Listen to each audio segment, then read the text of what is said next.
Mesdames, Messieurs, bonsoir et bienvenue à cette session d'information sur la télévision Labari. Les titres. La Halcia organise depuis ce matin un atelier de formation des formateurs sur l'anticorruption. Détail dans cette édition.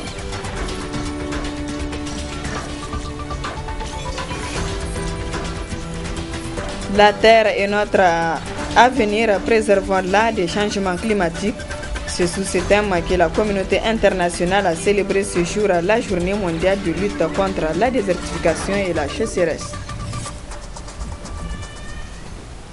Mesdames, Messieurs, une fois de plus, bonsoir. Cérémonie d'ouverture ce matin à la haute autorité de lutte contre la corruption d'un atelier de formation des formateurs sur l'anticorruption.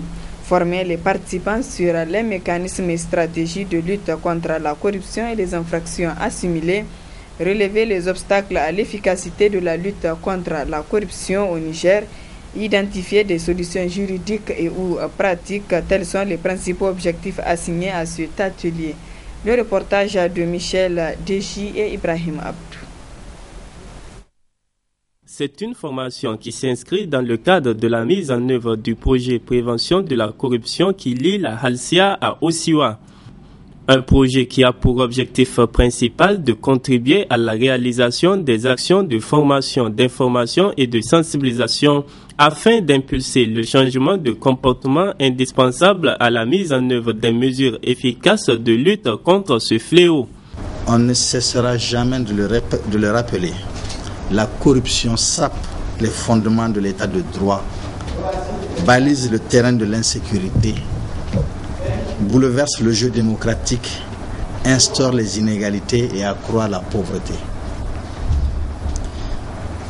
C'est justement pour circonscrire ce phénomène que le président de la République a créé en juillet 2011 la haute autorité de lutte contre la corruption pour restaurer le monopole fiscal de l'État et asseoir les bases de l'efficacité de la dépense publique. Il me plaît aussi de vous rappeler que de sa création à nos jours, la Halcia a basé ses interventions sur une approche inclusive qui fait des structures socio-professionnelles et des acteurs non étatiques ses partenaires naturels et stratégiques dans la lutte contre la corruption. Avec cette démarche participative et interactive, avec les acteurs intervenant dans la lutte contre la corruption, la Halcia espère engager toutes les forces sociales dans le combat de la lutte contre la corruption. Il s'agit du reste d'une prescription de la Convention des Nations Unies contre la corruption ratifiée par notre pays qui engage chaque État partie à prendre des mesures appropriées pour favoriser la participation de la société civile à la prévention de la corruption et à la lutte contre ce phénomène, ainsi que pour mieux sensibiliser le public à l'existence, aux causes et à la gravité de la corruption et à la menace que celle-ci représente.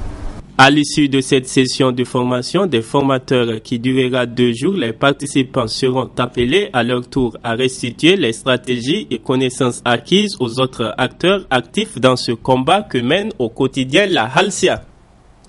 Notre pays célèbre ce jour 17 juin la journée mondiale de lutte contre la désertification et la sécheresse sous le thème « La Terre est notre avenir, préservons-la des changements climatiques ». Une journée que l'ONG Concorde a mis à profit pour lancer un appel à la population de s'investir pleinement afin de lutter contre ce fléau. Le reportage de Mahmoud Saleh et Sadou Doumi. La Terre est notre avenir, préservons-la des changements climatiques. C'est le thème cette année de la célébration de la journée mondiale de lutte contre la désertification et la sécheresse. Une lutte qui, selon la coordinatrice de l'ONG Concorde, nécessite l'implication de tout le monde afin de mieux sensibiliser les populations sur les conséquences de l'avancée du désert. Il faut sensibiliser, c'est ce qui manque. Il faut utiliser tout ce qu'il y a comme voie de communication pour faire comprendre à la population, en tout cas jusqu'à la population rurale, le danger que les gens sont en train d'encourir et le pourquoi de la pauvreté de ces terres.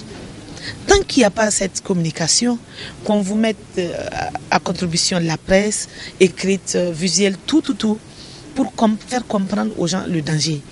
Mais c'est au niveau des intellectuels, on parle journée mondiale, on monte des dossiers, de l'argent vient, qui après on ne sait pas là où ça part. C'est tout ça le problème ici au Niger. Mais il faut maintenant que les gens agissent. Le ministère de tutelle, avec peut-être les ONG concernées, doivent aller sur le terrain. Qu'est-ce qu'il faut faire? C'est une journée de réflexion parce que je me dis qu'à chaque pays, il y a quand même sa manière. Et qu'est-ce qui fait qu'il y a cette pauvreté de terre, cette désertification, l'avancée du désert? Ça varie d'un pays à un autre. Il devait avoir il y a les spécialistes au niveau du ministère de l'Environnement. On a travaillé avec beaucoup qui ils sont des spécialistes même du thème actuel aujourd'hui. Mais ils ont étudié, ils sont venus, des dossiers sont montés, des milliards rentrent, on ne sait pas là où ça part, ça n'avance pas. Mais il faut que ça change. À noter que notre pays fait partie des pays les plus menacés et les plus vulnérables au changement climatique qui constitue aujourd'hui un des facteurs majeurs de pauvreté, d'insécurité alimentaire et nutritionnelle. Il faut que la base comprenne. Et la base, c'est surtout les femmes. La base, c'est surtout ces gens qui coupent le bois. Et ça aussi, le gouvernement a fait un effort pour pouvoir régulariser en terre, machin, le bois de chauffe. Mais jusqu'à présent, la Nigérienne continue à utiliser le bois de chauffe. C'est qui fait qu'il faut qu'il y ait ce changement climatique. Il faut qu'on ait peut-être un grand forum qui va regrouper tout ce qu'il y a comme ministère de tutelle, ONG, les vendeurs de bois, les vendeurs de gaz, plus la ménagère, pour d'abord faire comprendre et trouver des solutions à ce problème. Donc, il est grand temps pour nos dirigeants de créer les conditions nécessaires afin de mener à bien cette lutte en multipliant les plantations d'arbres, mais aussi à prendre des mesures pour mettre fin aux coupes abusives des arbres. Ouverture ce matin d'un atelier sur le renforcement des capacités des journalistes membres du REGEA sous le thème « Informer et sensibiliser les hommes des médias sur les questions d'eau et d'assainissement ». Le reportage de Nafisa Zakou et Aboubakar Sule. Informer et sensibiliser les hommes des médias sur les questions d'eau, hygiène et assainissement, tel est le principal objectif de cet atelier de renforcement des capacités des journalistes membres du réseau des journalistes pour l'eau et assainissement REGEA. Dans son mot de bienvenue, le président de REGEA a souligné les objectifs de cette rencontre avec les médias.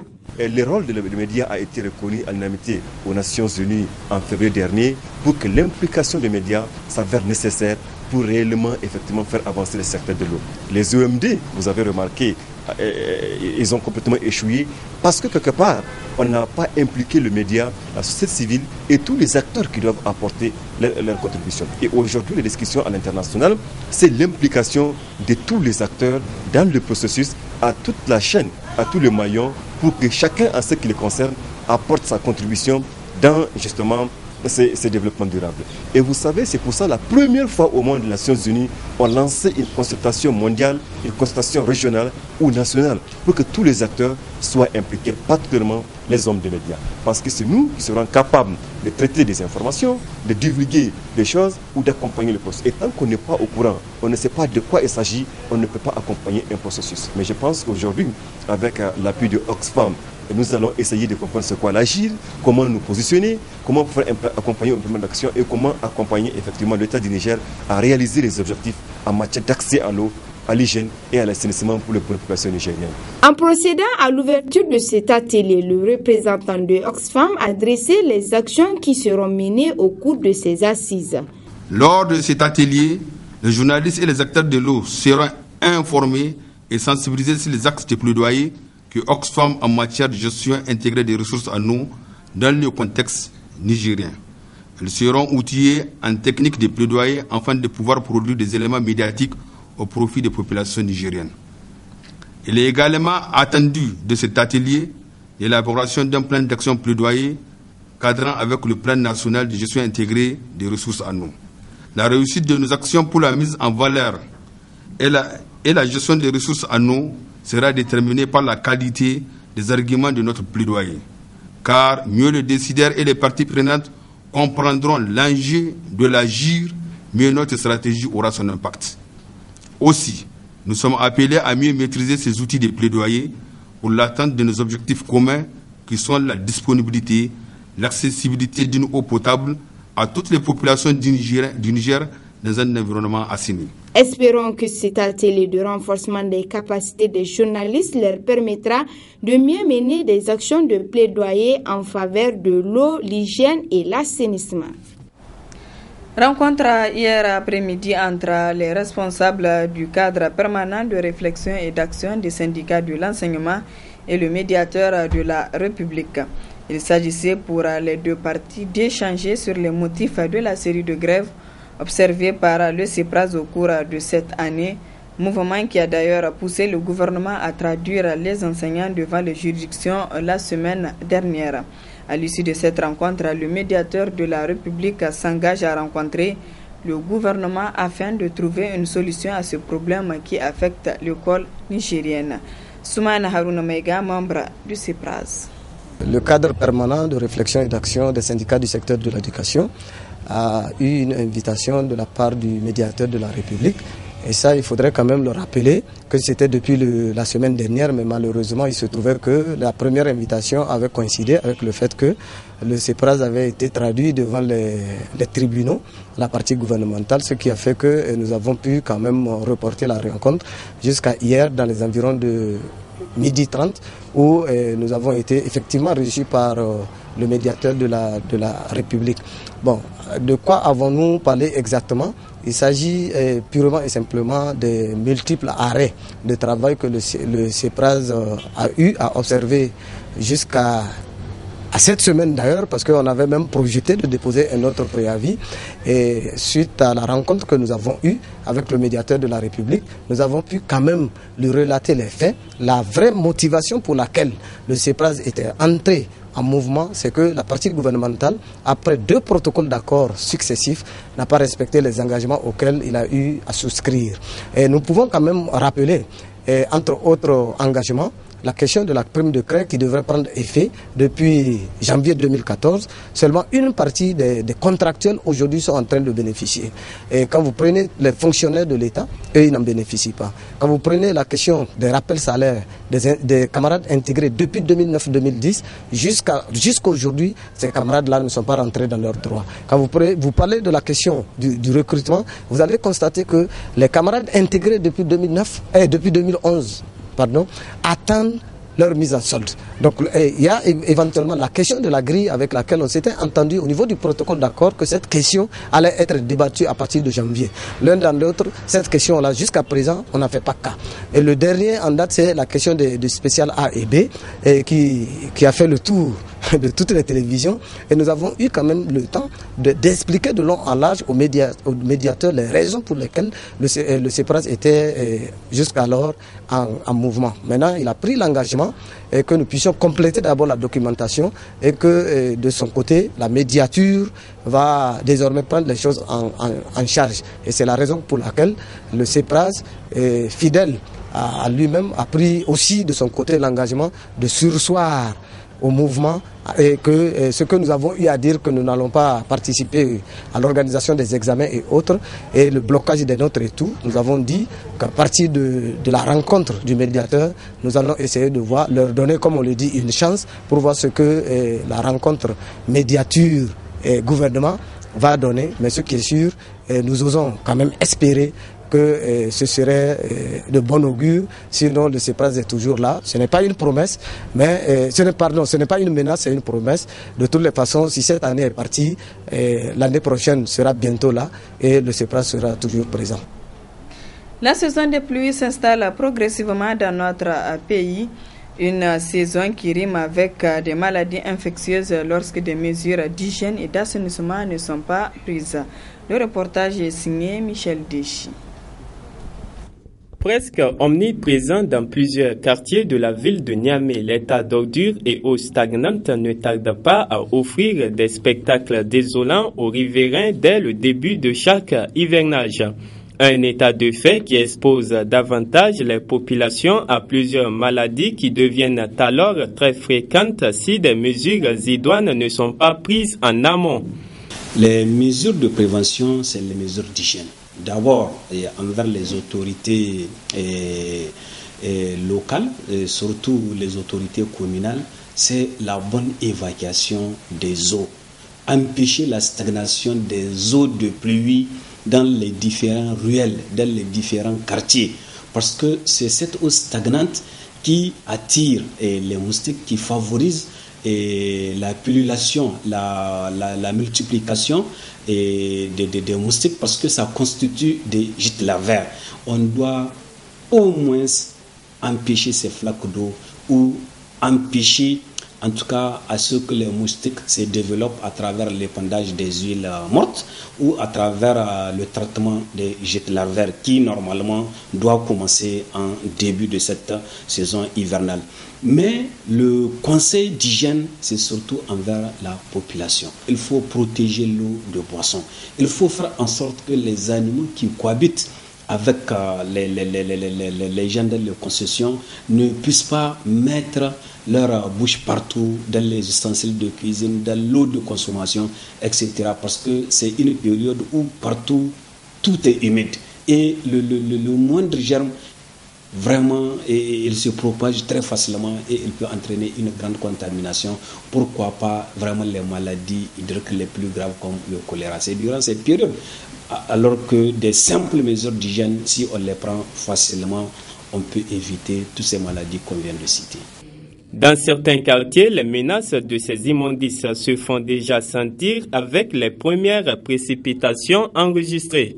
Quand il y a la pluie, ça rentre dans la question. Même la route, là, la pluie barre la route.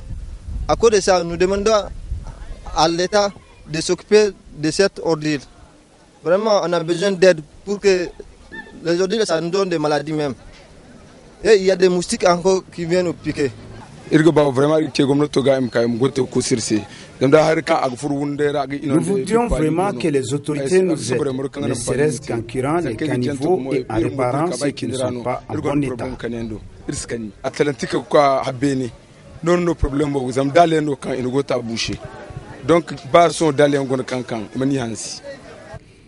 Outre l'impraticabilité des routes, l'insalubrité constitue ainsi un véritable problème de santé publique en cette période.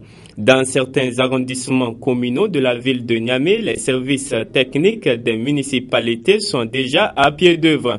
Des efforts qui méritent d'être élargis et soutenus par tous. Et puis rendons-nous au marché où malgré la disponibilité de condiments, il coûte très très cher. La raison de la cherté de ce condiment dans ce reportage a signé Nafisa Zakou. Oignons, tomates, choux, piments verts, bref, tous sont disponibles sur le marché, seulement ils coûtent cher à un mois du début du carême. En effet, cette hausse des prix de ces produits est due à l'importation de ces produits qui viennent généralement de Burkina et Abidjan. Cependant, une grande partie est produite localement. Les légumes, ça vient de l'extérieur. Ouais, le poivron, ça vient de Burkina. Le piment, ça vient du Nigeria, de Zander des fois. Aussi, la tomate, ça provient du Burkina. Donc, la cherté, c'est dû comme ça, parce que les produits, ça vient de l'extérieur maintenant. Ici, au Niger, il n'y a que l'aubergine et les concombres qui sont ici. Et l'haricot vert. À part ça, tout provient de l'extérieur vraiment. La tomate, des fois, ça varie. Parce que des fois, on arrive à vendre la tasse jusqu'à 4 000 francs. Des fois, on vend à 2 500, des fois à 3 000. Oui, c'est comme ça. La tasse d'oignon aussi, des fois, on vend ça à 1 400, 1 500, voire 1 300 des fois. Les produits comme l'oignon, la tomate et le piment coûtent cher sur les marchés. Avant, nous prenons le sac de l'oignon à 15 000 francs et maintenant, il coûte à 37 000 francs. Et le carton de tomates de 4 000, nous l'achetons actuellement à 15 000 francs CFA. Les clients appellent aux commerçants et aux autorités de revoir en baisse les prix des produits. En tout cas, moi je vois tous les condiments, ils sont trop chers. Donc, il n'a qu'à diminuer un peu. Espérons que ces produits connaîtront une baisse considérable d'ici le mois béni du Ramadan qui s'annonce. Voilà, mesdames, messieurs, ici s'achève ce journal. Merci à vous de l'avoir suivi et excellente soirée en compagnie des programmes de la télévision Labari.